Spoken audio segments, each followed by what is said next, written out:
Se você acredita que está protegido contra infarto ou AVC apenas porque os seus exames de rotina estão normais, eu preciso te pedir alguns minutos de atenção, porque essa é uma das maiores ilusões da medicina preventiva moderna. E pode ser exatamente esse pensamento que mantém aí muitas pessoas em risco sem saber. Todos os dias, homens e mulheres, muitas vezes ativos, com colesterol aparentemente controlado e sem diagnóstico de doença, acabam sendo surpreendidos por eventos cardiovasculares graves.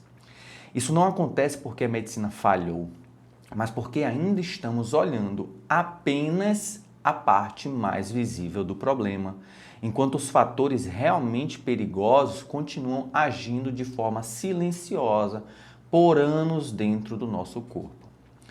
Agora entenda comigo uma diferença que muda completamente a forma de enxergar a sua saúde. Parecer saudável em exames básicos não é a mesma coisa que estar protegido. Exames como colesterol total, glicemia isolada ou até uma medida pontual de pressão arterial funcionam como uma fotografia. Eles mostram um momento específico, mas não revelam o processo contínuo que está acontecendo. É justamente nesse filme oculto, nesse conjunto de mudanças silenciosas ao longo do tempo, que os verdadeiros riscos se desenvolvem sem dar sinais evidentes. E é por isso que muitas vezes o primeiro sinal não vem de forma leve, tá? Quando falamos em infarto, a imagem mais comum é a de uma dor intensa no peito, mas a realidade pode ser bem mais silenciosa. Existem infartos que se manifestam com sintomas atípicos ou discretos. Nesses casos, o coração começa a sofrer por falta de oxigênio, mas o corpo não envia sinais claros. Em vez de dor intensa, pode surgir sinais como um cansaço fora do comum, uma leve falta de ar, um desconforto difícil de localizar ou até uma sensação parecida com má digestão. E justamente por parecerem sintomas comuns, muitas pessoas ignoram esses sinais. Bom, quando algo semelhante acontece no cérebro, a situação pode ser ainda mais silenciosa. Pequenos eventos vasculares podem ocorrer sem sintomas evidentes. Eles não causam paralisia nem perda imediata da fala, mas deixam pequenas lesões no tecido cerebral, como cicatrizes microscópicas. Com o tempo, essas alterações se acumulam e podem contribuir para a perda de memória, raciocínio mais lento e maior risco de declínio cognitivo. Ou seja, o corpo pode estar sendo afetado mesmo quando tudo parece normal. Diante disso, surge uma pergunta inevitável. O que está acontecendo por trás desses eventos silenciosos? A resposta começa com um conceito fundamental: inflamação crônica de baixo grau. Esse é um estado em que o sistema de defesa do nosso corpo permanece constantemente ativado. É como se o organismo estivesse sempre em alerta. No início, isso parece algo positivo, mas ao longo do tempo, esse estado contínuo passa a causar desgaste, principalmente nas paredes das artérias. Para visualizar melhor, imagine suas artérias como tubos lisos por onde o sangue circula livremente. Quando tudo está saudável, o fluxo é contínuo e sem obstáculos. Porém, quando existe inflamação constante, essas paredes começam a sofrer pequenas agressões repetidas. Elas deixam de ser lisas e passam a ter pequenas irregularidades. Essas irregularidades funcionam como pontos de acúmulo, facilitando a formação de placas que podem estreitar ou até bloquear o fluxo de sangue. É nesse momento que entra um exame pouco valorizado, mas extremamente útil para enxergar esse processo: a dosagem de proteína C reativa de alta sensibilidade. Ela funciona como um marcador de inflamação no organismo, como um termômetro interno. Quando está elevada, indica que existe inflamação ativa. Mas aqui existe um ponto essencial. Esse exame é muito sensível. ele pode aumentar, ou seja, essa dosagem pode aumentar esse marcador por diversos motivos. Desde uma infecção simples, uma dor muscular, uma inflamação na gengiva ou qualquer outro processo inflamatório no corpo. Por isso, ele nunca deve ser analisado isoladamente. Sempre precisa ser interpretado dentro do contexto clínico. Agora vem um detalhe que torna essa informação ainda mais relevante. A proteína C reativa não é apenas um marcador passivo. Evidências sugerem, evidências científicas, que ela pode participar do próprio processo de formação da placa nas artérias. Ou seja, além de indicar a inflamação, ela pode contribuir para o ambiente que favorece o entupimento dos vasos. Em outras palavras, não é apenas um sinal de alerta. Pode fazer parte do problema quando a inflamação se mantém por muito tempo. Quando você conecta isso com a vida real, tudo começa a fazer ainda mais sentido.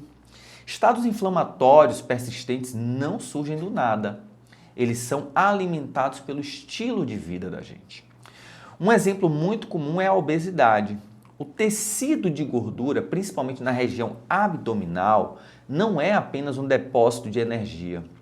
Ele funciona como um órgão ativo, liberando substâncias inflamatórias constantes, chamadas aí de adipocinas ou adipocitocinas, adipo de adiposo, tá bom? Quanto maior esse tecido, maior tende a ser o nível de inflamação no corpo. E essa inflamação constante cria um ambiente perigoso. Um ambiente que facilita a ação de outros fatores de risco. Entre eles, um dos mais negligenciados aí é a lipoproteína A. Essa é uma partícula de gordura no sangue que com forte influência genética. Muitas pessoas já nascem com níveis elevados sem saber. E o mais importante é que níveis altos dessa substância aumentam o risco de infarto e AVC ao longo da vida, mesmo em pessoas que têm exames aparentemente normais.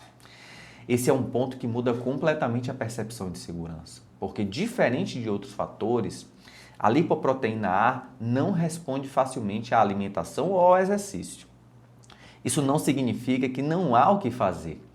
Significa que, ao identificar esse fator, o cuidado, com os outros aspectos da saúde precisa ser ainda mais rigoroso, tá bom? O foco deixa de ser um único número e passa a ser o conjunto, tá bom? Mas antes de falar de outros fatores importantes, se você gosta de conteúdo sobre saúde e ainda não é inscrito aqui no canal, se inscreva e ative o sino de notificações. Deixe seu like também, isso me ajuda bastante e faz com que esse vídeo chegue para mais pessoas. E se quiser acompanhar conteúdos mais curtos e coisas do meu dia a dia, me siga lá no Instagram, tá bom? Continuando, nesse momento entra outro elemento fundamental, a resistência à insulina. Essa condição ela acontece quando o corpo precisa produzir cada vez mais insulina, tá? O hormônio que controla o açúcar no sangue, para poder manter a glicose do sangue sob controle. Com o tempo, esse excesso começa a afetar os vasos sanguíneos, tornando-os mais rígidos e mais inflamados. O mais importante é entender que isso pode acontecer por anos antes de qualquer diagnóstico de diabetes acontecer. Agora perceba como tudo começa a se conectar. Inflamação, resistência à insulina e alterações metabólicas criam um ambiente que potencializa o efeito do colesterol. O colesterol, especialmente o LDL, que é conhecido aí como o mau colesterol, que de mal ele não tem nada, e sim o excesso, ele continua sendo relevante. Ele participa diretamente da formação das placas. Mas o risco real depende do ambiente em que ele circula. Em um corpo inflamado, com excesso de glicose e estresse metabólico, esse risco se torna muito maior. Esse ambiente ele não surge por acaso. Ele é construído ao longo do tempo por escolhas repetidas. O consumo frequente de alimentos ultraprocessados, alimentos industriais, ricos em açúcar e pobres em nutrientes, favorece exatamente esse cenário. Mas é importante reforçar algo essencial. Não se trata de proibição absoluta. Trata-se de padrão, frequência e equilíbrio ao longo do tempo. Outro fator que intensifica esse processo é o estresse crônico. Sim, o estresse. Quando o corpo vive constantemente sob estresse, ele aumenta a produção de cortisol, né? Esse hormônio em excesso contribui para o aumento da pressão arterial, piora do metabolismo e mais inflamação. Ou seja, o impacto é direto no sistema cardiovascular.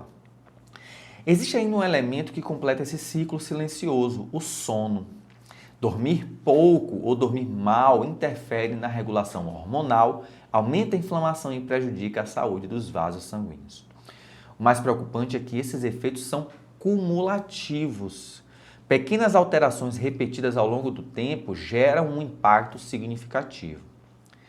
Talvez você esteja pensando que tudo isso se aplica apenas a pessoas mais velhas, né? Mas a realidade atual mostra algo muito diferente. Pessoas cada vez mais jovens estão sendo expostas a esse conjunto de fatores. O estilo de vida moderno, ele antecipou riscos que antes apareciam décadas depois. Diante disso, surge a pergunta mais importante: como identificar esse risco antes que ele se manifeste de forma grave? A resposta está em olhar além dos exames básicos. O score de cálcio coronariano permite identificar placas nas artérias do coração antes dos sintomas. O Doppler de carótidas avalia as artérias que levam sangue ao cérebro. Exames laboratoriais como a proteína C reativa e a lipoproteína A ajudam a revelar esse risco oculto. Agora vem um ponto mais importante de toda essa conversa. Apesar de tudo isso parecer preocupante, existe uma mensagem extremamente positiva. Sim, a maior parte desses fatores pode ser modificada. Isso não acontece com soluções rápidas ou milagrosas. A mudança acontece com consistência. Saúde cardiovascular não depende de uma única ação isolada. Depende de um conjunto de escolhas feitas ao longo do tempo. Uma alimentação mais natural, com maior presença de vegetais, fibras e gorduras de boa qualidade, ajuda a reduzir bastante a inflamação. A prática regular de atividade física, de exercício, melhora a circulação, reduz a resistência à insulina e fortalece o sistema cardiovascular. O controle do estresse e a melhora do sono ajudam a regular hormônios e reduzir o desgaste do organismo. Por mais que você ache que isso é muito difícil, controlar o estresse, dormir melhor, você precisa ter atenção a isso. E aqui existe um ponto essencial: nenhuma dessas ações funcionam de forma isolada. O resultado vem da soma. Pequenos ajustes consistentes ao longo do tempo geram grandes mudanças. Ao mesmo tempo, qualquer estratégia natural deve ser vista como um complemento. Ela não substitui o acompanhamento médico, especialmente para quem já possui fatores de risco. Agora eu quero que você leve uma ideia muito clara ao final dessa conversa. O maior perigo não é aquilo que aparece nos exames básicos. É aquilo que permanece silencioso por anos, tá bom? Vou ficando por aqui. Fique com Deus, se cuide e um grande abraço.